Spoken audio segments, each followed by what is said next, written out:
नमस्कार मित्रांनो, जय महाराष्ट्र। आज पुन्हा एकदा सकाळी लवकर उठलो होतो आणि थंडी एवढी बेकार बैठीने गेल्या 2-4 दिवसात पाण्यातून निसता धूरच निघू राहिलाय। या माझ्या ठिकाणी पोहोचलो, म्हणलं लवकर घरी जावा, तर तेवढ्यात कार्यकर्ते डायरेक्ट 4 चाकीच घेऊन आले। म्हणलं आपल्याला आज ट्रेकिंग करायची, ती बी थेट चांदबिबीला जाऊन। म्हणलं आता काय करावं भाऊ, त्याच्यामुळे गेलो ट्रेकिंगला। तिथून घरी आल्यावर आहे ना, म्हणलं आवरून सावरून आपल्या उद्योगाला गेलं पाहिजे, तर तेवढ्यात बायको आली।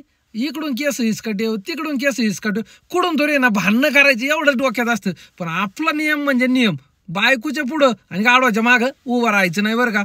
उंडे मामाला आहे ना औरंगाबाद सोड आपल्या कार्यक्रमाला जिथं जायचं होतं तिथं पोहोचलं बरं का। कार्यक्रम काय होता तर साहित्य संमेलन होतं आणि इकडं सचिन सोळबे साहेबांचं मस्त असं लोक आवाजचं पोस्टर लागलं होतं। आणखीन इकडून एक पोस्टर होते। इथं कार्यक्रम बघता बघता इकडे एक पुस्तकाच्या स्टॉलवर गेलो आणि आपल्याला इकडं आपल्या आवडीचे पुस्तकं आज बघायला भेटलेत। ज्यांना परिक्रमा करायची आहे ना त्यांच्यासाठी मोलाचे पुस्तक आहेत ते, म्हणजे जगन्नाथ कुंटेंचं कालिंदी असून द्या, इकडं दुनिया असून द्या, आणखी महत्त्वाचं म्हणजे आपल्याला जे बघायला भेटलं ते म्हणजे नर्मदे हर हर बरं का। मग पुस्तक आपल्या हातात पडलं तर आपल्याला आहे ना आजचा दिवस कसा गेला, आनंद आनंदकडे, जिकडे तिकडे चोहीकडे।